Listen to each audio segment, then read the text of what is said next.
Assalamualaikum warahmatullahi wabarakatuh. Perkenalkan, saya Bu Mami Agustiani dari PKBM Al-Kausar, Desa Ngrejo, Kecamatan Kandar, Kabupaten Kediri.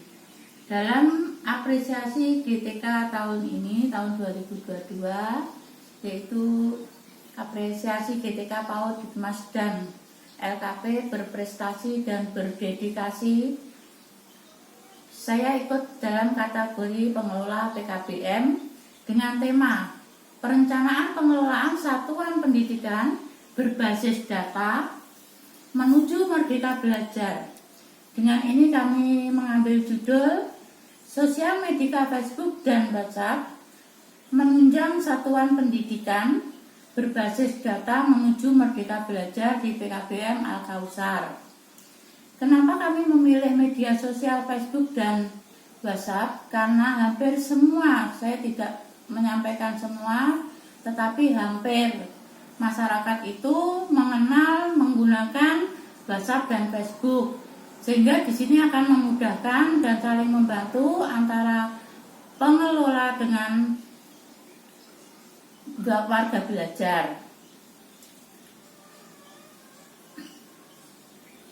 Ketika mengetahui tentang Merdeka Belajar, program kebijakan dari Kementerian Pendidikan dan Kebudayaan Republik Indonesia yang dicanangkan oleh Bapak Menteri Pendidikan Kebudayaan RI, kami menindaklanjuti untuk ini, yaitu satuan pendidikan akan menyelenggarakan pengelolaan dengan WB atau warga belajar. Kalau program Merdeka Belajar di sekolah formal itu akan lebih mudah karena mempunyai karakteristik geografis usia yang hampir sama. Misalnya usianya usia sekolah semua, sedangkan geografis tempat dia tinggal itu kebanyakan hampir semua. Misalnya daerah pantai ya orang pantai, daerah pegunungan orang pegunungan, daerah desa pedesaan itu orang desa. Lain halnya dengan warga belajar untuk PKBM, yaitu kesetaraan baik A, B maupun C, karena di sini mempunyai keunikan karakteristik geografis.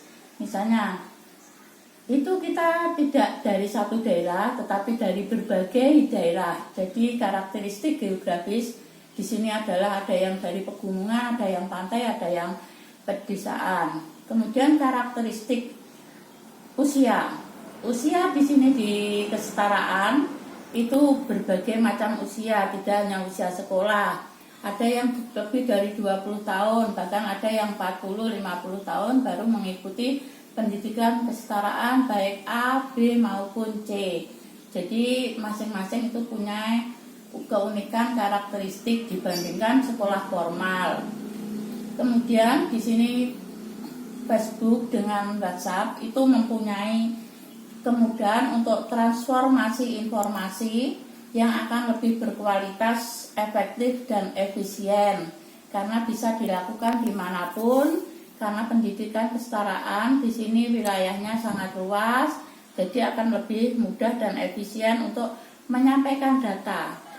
Jadi dari satuan pendidikan akan menyampaikan data, misalnya jadwal ataupun peserta. Misalnya kapan satuan pendidikan itu akan mengadakan evaluasi atau mengirimkan data dari lembaga itu kepada warga belajarnya. Kemudian warga belajar sendiri juga akan mudah menyampaikan data mereka kepada satuan pendidikan. Atau nanti kita akan lebih diuntungkan dan menguntungkan. Kemudian untuk mengadakan evaluasi atau penilaian, lembaga itu akan mudah, yaitu nanti kita membuat Google Map, di situ nanti bisa diketahui di mana lembaga kita, kemudian memakai Google Form untuk mengadakan ujian, yaitu ujiannya kapan diselenggarakan. Kemudian soal-soal itu bisa disampaikan melewati grup di Facebook atau WhatsApp. Kita selalu membuat grup di WhatsApp di masing-masing angkatan untuk memudahkan kita berinteraksi. Hasil dari evaluasi warga belajar nanti akan mudah dikelola, diketahui oleh satuan pendidikan. Jadi kita akan lebih memudahkan, sehingga kita dengan ini menyimpulkan kalau media sosial Facebook dan WhatsApp itu sangat menguntungkan, sehingga kita mempunyai hubungan yaitu simbiosis mutualisme, yaitu saling menguntungkan antara penyelenggaraan kesetaraan dengan warga belajar, sehingga kita nantinya tidak akan ada yang terlewatkan baik informasi atau penyampaian data, dan mengadakan evaluasi serta mendapatkan hasil dari evaluasi. Sekian paparan dari kami. Mohon maaf bila ada kekurangan dalam hal penyampaian ini. Terima kasih. Wassalamualaikum warahmatullahi wabarakatuh.